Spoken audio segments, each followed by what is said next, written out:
Hello student, today we are starting second chapter basic accounting terms of 11th class. तो आज हम इसमें discussion करेंगे कि कौन कौन से टर्म्स होते हैं जो हम यूज़ करते हैं, अकाउंटिंग में। सबसे पहला जो टर्म्स हमारे सामने आता है वो आता है ट्रांजेक्शन्स। ठीक है, तो ट्रांजेक्शन्स वो होती है कि कोई भी इनिशियल एंट्री या किसी भी तरह की ट्रांजेक्शन, जैसे कि मैंने बिजनेस स्टार्ट करा। अगर मैंने बिजनेस स्टार्ट करा या मैंने अपने बिजनेस के नाम का कोई फर्नीचर परचेज करा या मैंने गुड्स परचेज करे, यानी अपने बिजनेस के लिए स्टॉक या रॉ मटेरियल परचेज करा, तो वो सारी ट्रांजेक्शन को, वो सारी जो एंट्री होगी उसको हम ट्रांजेक्शंस बोलेंगे। And event involving some value between two or more entities, it can be cash transaction or credit transaction. For example, purchase of goods, receipt of money, payment to creditors, incurring expenses etcetera. फिर आते हैं capital amount. Capital वो होती है कि कोई भी business जब भी स्टार्ट होता है, तो उसके अंदर जो भी इनिशियल इन्वेस्टमेंट लगती है उसको हम कैपिटल बोलते हैं। यानी बिजनेस स्टार्टेड होने में, अब वो कैश की फॉर्म में हो सकता है, बैंक की फॉर्म में हो सकते हैं, या कैश में भी ला सकते हैं, चेक के थ्रू भी ला सकते हैं, या आप कोई भी ऐसी चीज जो स्टार्टिंग में बिजनेस में इन्वेस्ट होती है कैश की फॉर्म में या काइंड्स की फॉर्म में, वो कैपिटल कहलाती है। तो हम एक बार इसको भी पढ़ लेते हैं। Amount investment by the proprietor, यानी जो ऑनर उसको इन्वेस्ट करता है उसको हम क्या बोलते हैं, कैपिटल बोलते हैं। फिर आता है assets. According to Finney Miller, assets are future economic benefits, यानी एसेट्स जो future economic benefits, the right of which are own or control by an organisation or individuals. तो देखो, इसको समझने के लिए तो सबसे पहले आपको ये समझना पड़ेगा कि मेरे हमारे आसपास में एक बिजनेस में जो भी चीज यूज हो रही है और उसका बेनिफिट हमें अगर फ्यूचर में मिलेगा उसको हम एसेट्स बोलते हैं। या तो अभी राइट नाउ जो यूज करें, जैसे कि मेरे पास में कोई लैंड है, मेरे पास में कोई मशीनरी है, मैंने मेरे को किसी से पेमेंट लेनी है, अगर वो मेरे डेटर्स हैं, या मैंने किसी को गुड्स उधार बेचे तो मेरे डेटर्स बन गए। या मेरे पास में जो रॉ मटेरियल पड़ा है, मेरे पास अगर मान लीजिए सपोज कीजिए कि मैं कोई फर्नीचर मैन्युफैक्चरर हूँ, फर्नीचर बनाता हूँ, और मेरे पास में एक फैक्ट्री है, वहाँ पे मेरे पास में रॉ मटेरियल पड़ा हुआ है, मेरे पास में उसी के नाम पे करंट अकाउंट है, उसमें कैश पड़ा है, या सेविंग अकाउंट है उसमें कैश पड़ा है जो बैंक के नाम, मतलब कि फर्म के नाम का है, मेरे पास में कैश में कुछ अमाउंट पड़ा है। तो यानी एसेट्स वो चीज होती है जो फ्यूचर इकोनॉमिक बेनिफिट्स तो है ही है, और जो मेरे पास में उस टाइम पे उस बिजनेस के नाम पे जो चीज अवेलेबल होती है। हम इसको अब आगे जाके हम पढ़ेंगे कि एसेट्स कितनी टाइप की होती है, वो आगे जाके हम इसको डिस्कशन करेंगे। ठीक है, तो आ जाते हैं वापस। तो अब यहाँ पे एसेट्स लिखा हुआ है, द एसेट अकॉर्डिंग टू फिनर, जो फ्यूचर इकोनॉमिक बेनिफिट्स और कंट्रोल बाय और प्रोप्राइटर और ऑर्गेनाइजेशन, राइट। अब आ जाते हैं, इसमें जैसे मैंने आपको बताया था कि फिक्स एसेट्स हैं एंड करंट एसेट्स हैं। ठीक है, तो अभी मैं इसको भी समझाने से पहले मैं एक चीज और बताता हूँ। Fix assets and current assets दो तरह की होती हैं। करंट एसेट्स वो एसेट्स होती हैं जिसको हम 3 मंथ्स के अंदर में कैश में कन्वर्ट कर लेते हैं। और जैसे कि कैश, बैंक, इन्वेंट्री, आप बोलोगे स्टॉक तो नहीं हो सकता, तो स्टॉक भी हो सकता है। अगर आप उसको बना के परचेज को, रॉ मटेरियल को उसको कन्वर्ट करेंगे, वो 3 महीने में कैश में कन्वर्ट हो जाता है। और ऐसी एसेट्स जो 3 महीने में कैश में कन्वर्ट नहीं हो सकती है, वो हमारी फिक्स एसेट्स होती है। अब फिक्स एसेट्स की भी कुछ कैटेगरी होती है। एक होती है मूवेबल, होती है इनमूवेबल। मूवेबल फिक्स एसेट्स वो होती है जैसे कि हमारे पास में फर्नीचर हो गया, मशीनरी हो गई, ये मूवेबल फिक्स एसेट्स होती है। इमूवेबल फिक्स एसेट्स वो एसेट्स होती है जो, जैसे कि हमारे पास में कोई लैंड हो गया, हमारे पास में बिल्डिंग हो गया, ये फिक्स एसेट्स है, लेकिन इनको इमूवेबल है, मूवेबल नहीं कर सकते, एक जगह से दूसरी जगह नहीं ले जाके जा सकते। तो अब आ जाते हैं, इस बार पढ़ लेते हैं इसकी definition. Fixed assets and current assets. Fixed assets are those assets held by on a long-term basis, such as land, building, machinery, plant, furniture, fixture. These assets are used for the normal operation of the business, right? तो normal operation business के लिए use किया जाता है। उसके बाद में current asset, जैसे short term base such as data, accounts, bill, receivable, note, stock, temporary marketable securities and cash in balance, इन सबको हम बोलते हैं करंट एसेट्स। अब आती है हमारी लाइबिलिटीज। लाइबिलिटीज में भी अब अगर मैं लाइबिलिटीज को बताऊं तो लाइबिलिटीज भी ऐसी कोई भी, मतलब कि लाइबिलिटीज मान लीजिए हमें आउटसाइडर्स को कोई भी ऑब्लिगेशन है जो हमें आउटसाइडर को पे करना रहता है, वो हमारी लाइबिलिटीज होती है। अब लाइबिलिटीज भी यहाँ पे दो तरह की है, एक है लॉन्ग टर्म लाइबिलिटी, एक है short term liabilities. Long term liabilities वो लाइबिलिटीज होती है जिसको हमें लॉन्ग टर्म में पे करना होता है। शॉर्ट टर्म लाइबिलिटीज वो होती है जो हमें शॉर्ट टर्म में पे करना रहता है, यानी जो हमें 1 साल से अंदर अंदर में पे करना है वो हमारी शॉर्ट टर्म लाइबिलिटीज है, और जो हमें 1 साल के बाद में पे करना रहता है वो लॉन्ग टर्म लाइबिलिटीज है। अब इसका कोई भी एग्जाम्पल हो सकता है जनरली, जैसे कि कार लोन हो गया, होम लोन हो गया, ये नॉर्मली लॉन्ग टर्म की लाइबिलिटीज में आती है। और जो क्रेडिटर्स होते हैं जिनसे हम गुड्स उधार ले लेते हैं उनको हम बाद में पे करते हैं, वो हमारी क्रेडिटर्स होते हैं, क्योंकि इनकी पेमेंट हमें 1 साल के अंदर अंदर में करनी, तो राइट। तो अब आ जाते हैं, एक बार डेफिनेशन पढ़ लेते हैं।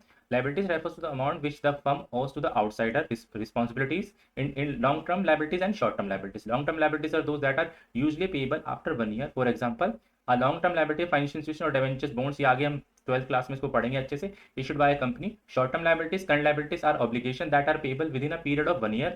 Example, creditors, bills payable and bank overdraft. ठीक है जी। उसके बाद में आ जाता है गुड्स। तो गुड्स की फॉर्म में तो आप ये समझिए गुड्स होते क्या हैं। गुड्स होते हैं हमारे, गुड्स होते हैं जैसे कि मैं एक फर्नीचर मैन्युफैक्चर हूँ, तो मेरे लिए जो वुड है, फेविकोल है, जो कील वगैरह, जो कपड़ा वगैरह, क्लॉथ वगैरह जो मैं उसमें यूज करूंगा, वो मेरे लिए गुड्स है। अब जैसे कि फर्नीचर मैन्युफैक्चर है तो उसके लिए गुड्स और कुछ हो जाए, फर्नीचर हो गया उसके, सॉरी कंप्यूटर मैन्युफैक्चर है, अगर कंप्यूटर मैन्युफैक्चर है तो उसके लिए गुड्स अलग होगा, उसके लिए होगा सॉफ्टवेयर, हार्डवेयर, डीवीडी वगैरह, जो भी वो चीज, यानी कोई भी ऐसी आइटम जो अपनी हम ट्रेडिंग में या प्रोडक्शन में यूज करते हैं, हम उसको बोलते हैं गुड्स, राइट।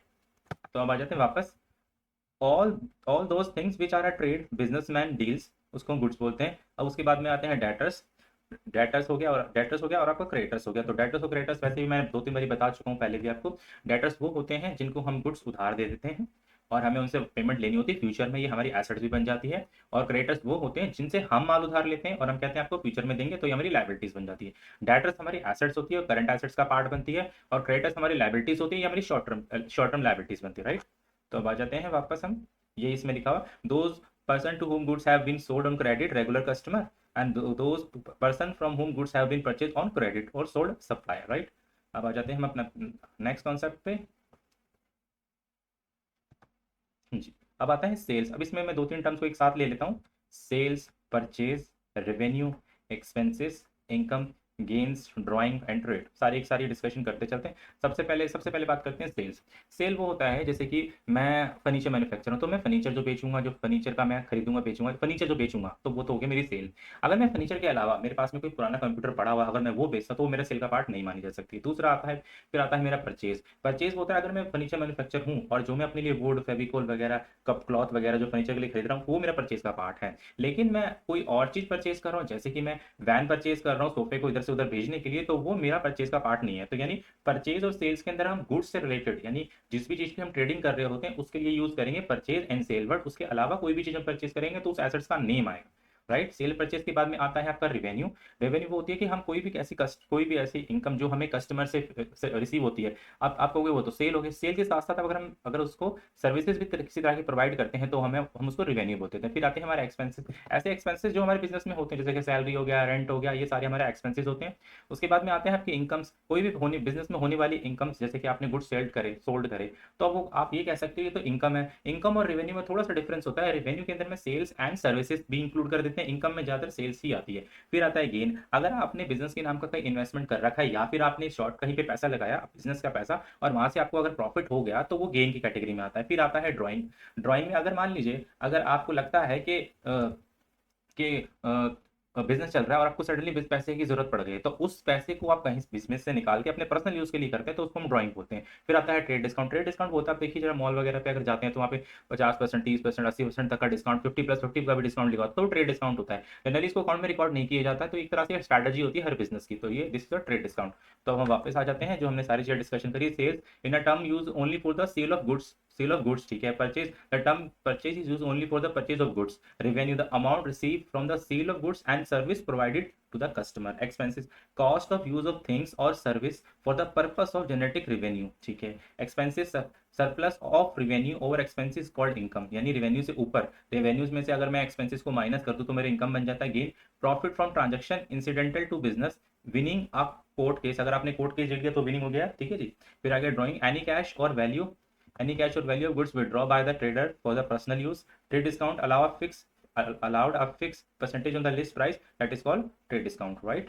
अब आ जाते हैं हमारे नेक्स्ट कॉन्सेप्ट के ऊपर। अब हमारा जो नेक्स्ट कॉन्सेप्ट है वो कैश डिस्काउंट। यानी आप ऐसा कोई भी डिस्काउंट, जैसे कि आपके पास में कोई डेटर्स आता है, वो कहता है कि मैं बाद में पेमेंट करूंगा, तो आप उसको डिस्काउंट देते नहीं, अगर आप अभी पेमेंट करोगे तो हम आपको कुछ डिस्काउंट दे देंगे, तो वो कैश डिस्काउंट होता है, ठीक है। तो हम आ जाते हैं वापस। Cash discount for making the promotional payment. Entity means things that are defined individual existence, जैसे कि एबीसी, अगर जैसे कि मान लीजिए कोई एबीसी कंपनी है तो वो बिजनेस एंटिटी हो गई, एसबीआई बैंक हो गई, ये बिजनेस एंटिटी हो गई, राइट। अब आ जाते हैं आगे। Entity means a thing that are defined individual existence, example government of India, BJP, Congress, CBI, RBI, BCCI, Vodafone, DU etcetera. तो ये एंटिटी हो गया। Business entity physically identical business enterprises, example Big Bazaar. अच्छा, इसमें एंटिटी एंड बिजनेस एंटिटी में थोड़ा सा फर्क ये है कि ये प्रॉफिट मेकिंग सम टाइम नहीं होती है, but business entity always profit making होती है। अच्छा, अब आते हैं इसके अंदर में expenditure, spending amount money or incurring a liability for some benefit, service or property received is a called expenditure। For example, payment of rent, salary, purchase of goods, purchase of machinery, purchase of furniture, etc. These are called expenditure। अब इसमें types of expenditure की बात हुई है। Types of expenditure, एक होता है revenue expenditure और एक होता है कैपिटल एक्सपेंडिचर। तो इसको समझते हैं, कैपिटल और रेवेन्यू एक्सपेंडिचर क्या होता है। रेवेन्यू एक्सपेंडिचर वो एक्सपेंडिचर होता है जो आपका रेगुलर नेचर का होता है, जैसे कि rent of a factory, rent of employ, rent of a manager, ये हो गया। Electricity bill, water bill, factory का बिल, ये हमारी हो गई रेवेन्यू। और कैपिटल एक्सपेंडिचर वो एक्सपेंडिचर होता है जो इरेगुलर होता है, जैसे कि आपने प्लांट लगा लिया, आपने खर्चे तो दोनों ही हैं, लेकिन एक एक जो रेगुलर है उनको हम बोलते हैं रेवेन्यू नेचर के, और जो इरेगुलर है उनको हम बोलते हैं कैपिटल एक्सपेंडिचर। जैसे कि आपने प्लांट खरीद लिया, आपने मशीनरी खरीद ली, तो इन दोनों में फर्क है, ठीक है जी। तो revenue expenditure, the benefit expenditure exhausted within a year it is okay. तो अब आ जाते हैं, हाँ जी। तो if the benefit of expenditure exhausted within a year it is treated as an example called revenue expenditure. Capital expenditure, the benefit expenditure last for more than a year it is treated as an asset also called capital expenditure such as purchase of machinery, furniture, etc. अब आ जाते हैं हम इसके last concept पे, sorry last page पे, loss. अब इसके अंदर में मेन टर्म्स है आपकी लॉस है, हम इसमें लॉस डिस्कशन करेंगे, लॉस वाउचर डिस्कशन करेंगे और स्टॉक डिस्कशन करेंगे। देखिए क्या होता है, लॉस एंड एक्सपेंसेस बहुत पास पास रहते हैं दोनों, सबको लगता है ये लॉस वो होता है जो सडनली हो जाता है, लेकिन एक्सपेंसेस वो होता है जो हमें पता होता है कि एक्सपेंसेस होने वाला है। तो लॉस और एक्सपेंसेस में ये मेजर फर्क है। तो आ जाते हैं loss, the excess of expenses of a period over the excess of expenses over period it is stated is related to revenue term as a loss. It decreases the capital, capital को decrease करता है। It is also refer to cost increase without receiving any benefit in return. देखिए क्या होता है, ये कोई हमें बेनिफिट नहीं देता, ये सीधा सिर्फ लॉस हो जाता है, ये हमें किसी भी तरह का बेनिफिट प्रोवाइड नहीं करता है, राइट। हाँ जी, इट ओके। एग्जांपल कैश और goods loss by the theft, हमारे किसी तरह के फायर लग गई है, किसी तरह का लॉस हो गया, अब इससे कोई बेनिफिट तो हुआ नहीं है, लेकिन हमें सीधा नुकसान हो गया, तो दिस इज कॉल्ड लॉस। अब आते हैं voucher, the documentary evidence in support of a transaction is known as a voucher. Documentary evidence क्या होता है, जैसे कि आप बैंक में जाते हो, आप वहां पे पैसा डिपॉजिट कराते हो तो आपको एक तरह की रिसिप्ट मिलती है, तो that is called a voucher. Voucher भी बोलते हो, डॉक्यूमेंट्री एविडेंस भी मानी जाती है, ये दोनों ही रोल प्ले करता है, ठीक है। तो documentary evidence in a support of transaction is known as a voucher. Example, if we buy goods for cash we get cash memo. If we buy goods, अगर आप गुड्स कैश पे लोगे तो कैश मेमो में issue किया जाता है, अगर आप बाय क्रेडिट पे करो उधार पे तो क्रेडिट नोट इशू किया जाता है। Get invoice when we have payment, get receipt and so on. अब आता है स्टॉक। स्टॉक की तो वैसे काफी कैटेगरी होती है, finish goods, WIP work in progress, ठीक है, और रॉ मटेरियल की फॉर्म में। तो अभी हम यही पढ़ेंगे नॉर्मली, अभी हम यही पढ़ेंगे सिर्फ कि स्टॉक होता क्या है, यानी हम जो भी रॉ मटेरियल खरीद के लेकर आते हैं बिजनेस के अंदर वो उसको हम स्टॉक बोल देते हैं। तो एक बार देख लेते हैं, stock include goods unsold on a particular date is called a stock in hand. आपने गुड्स खरीद, आपने मान लीजिए आप फर्नीचर मैन्युफैक्चर है, आपके पास में जितनी भी लकड़ी है, जितना भी आपके पास में क्लॉथ पड़ा हुआ है, वो सारा का सारा आपका स्टॉक माना जाएगा, जो भी आपके पास में पड़ा हुआ है, राइट।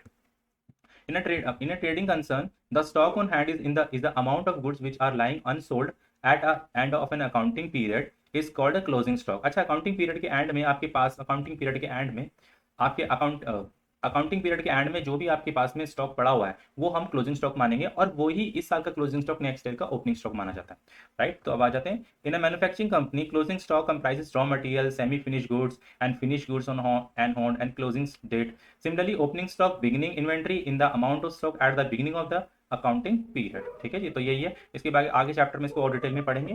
तो यहाँ तक अगर आप आए और आपको यहाँ तक समझ में आए तो प्लीज़ मेरे चैनल को लाइक, शेयर एंड सब्सक्राइब कीजिए।